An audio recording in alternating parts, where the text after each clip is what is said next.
I still hear the voice when I try to sleep. It has been 3 years, and I swear to God it has the same voice from that night. I was working night shifts at a security job in this old psychiatric hospital that was being turned into apartments. The place had been abandoned for decades. Peeling paint, rusted doors, no electricity in half the building. My job was just to walk the halls once an hour and make sure no one had broken in. Simple, or so I thought. The first few nights were uneventful.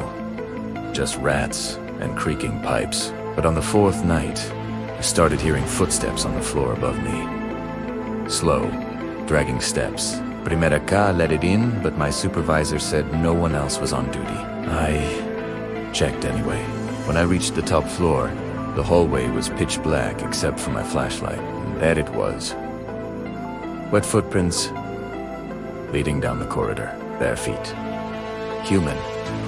But the building's plumbing hadn't worked in years. I followed them until they stopped right in front of room 313. The door was half open. Inside it was freezing cold, like stepping into a walk-in freezer. My breath came out in clouds. On the far wall, someone had written a word in dust: help. I felt this sudden drop in my stomach, like I wasn't supposed to be there. So I left. I told myself it was some prank by construction workers, but the next night, the camera feed from the third floor glitched, just static, for 6 minutes. When it came back, there was a figure standing at the end of the hall. Pale, motionless, facing the camera. I checked the time code. The feed cut out again exactly 6 minutes later. When I went upstairs, the lights flickered nonstop, and room 313 was open again. I didn't go in this time. I just aimed my flashlight through the doorway and said something like, "Whoever you are, you need to leave." That's when I heard it. A voice behind me. Come, right at my ear.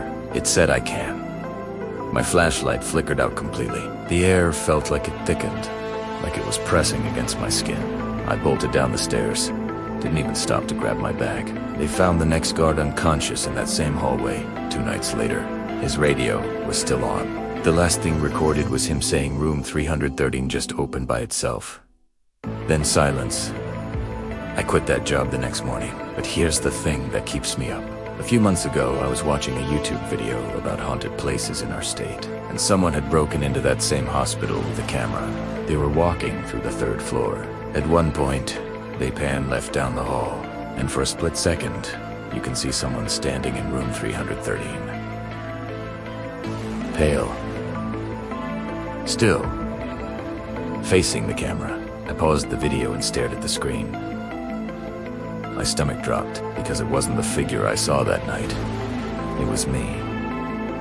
Same jacket, same flashlights, but I never went inside that room. I never did. So how the hell was I standing in there?